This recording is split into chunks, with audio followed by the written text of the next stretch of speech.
Hey guys, welcome back. I've got for you what you want. The fastest money making method on Gran Turismo 7 is using the Suzuki Escudo at Tokyo Expressway, and this is a glitch build.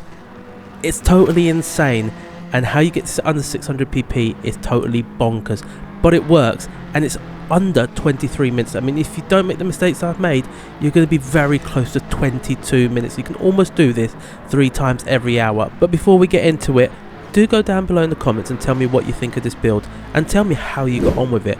If while you're there, do hit that like button, and also why not subscribe to the channel if you haven't already. So let's go ahead and look at the steps that you need to do to get this build.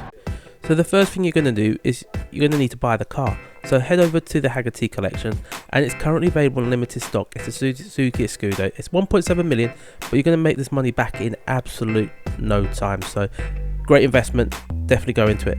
And then what you need to do is you need to buy these parts. You need to buy the Comfort hard tyres, the high RPM turbocharger, and you need to buy the intermediate tyres. Now if that's too fast, do go ahead, pause the video, and then what we need to do before we go into the tuning of it, we need to go into GT Auto, and we're going to need to get these wheels. So we need to go into wheels, go into BBS, and then what you're going to do is you're going to look for these specific wheels. It's the Super RS wheels.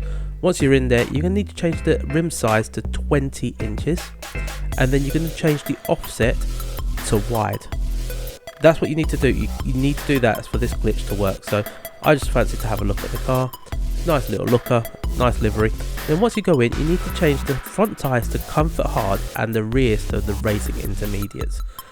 You're then going to change these settings. I've made it a bit bigger. Pause the video, have a look at them.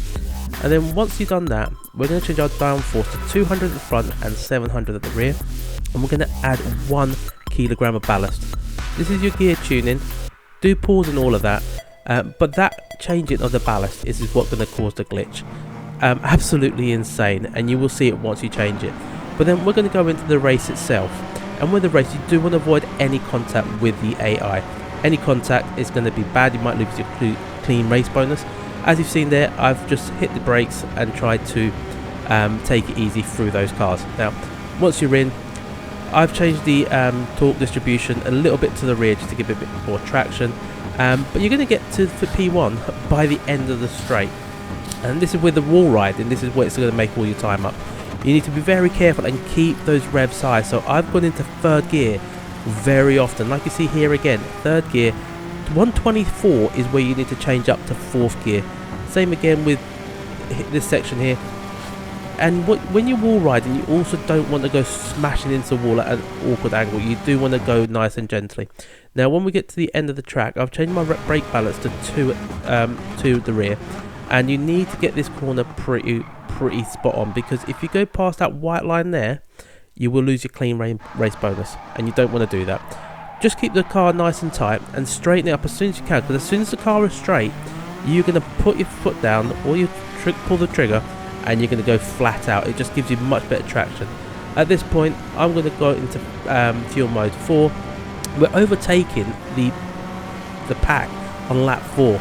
And also when you're wall riding, do want to be a bit careful when you're overtaking, because you don't want to hit those other AIs. We're going to pit at end of lap 7. Now I did stretch it out a bit. I did go into fuel mix 6. We can't change our tyres, but we're going to fill the car right up to the brim to be able to finish the race, and that's the only stop you're going to make. That's the only thing you need to do, is put fuel. And you also do need to, when you come out the pits, just be very careful that there's no cars coming out behind at a really fast speed. Now towards the end of the race, I did make a mistake. I thought I lost my clean race bonus, almost went into this, had a complete utter nightmare, but I kept the car on the track, and that shows you how much time I've actually lost. I've done that a couple of times, so this race could have been done a lot quicker than I've actually done it. So we're going to go and cross the finish line. Our best times are 1:47.477, but we finished the race in 1st place, which is what we expected anyway. But let's have a look at our time. We did it in 22 minutes 43 seconds to 2:0. Now I could have probably done that very close to 22 minutes, but look at that, 825 credits, and we're going to get our clean race bonus. Absolute mental, this build. This car's absolutely fantastic. And like I've said, guys, if you have enjoyed this, if this has been of benefit to you, please do help out the channel and subscribe to it. It doesn't cost you anything, and it will get us closer to that billion subscriber mark. So I hope you enjoyed it. Go out, let me know how you've got on. One is a money making method, and the other one, check out my latest podcast episode with Greasy. Go ahead, and I will see you on the next one. Bye.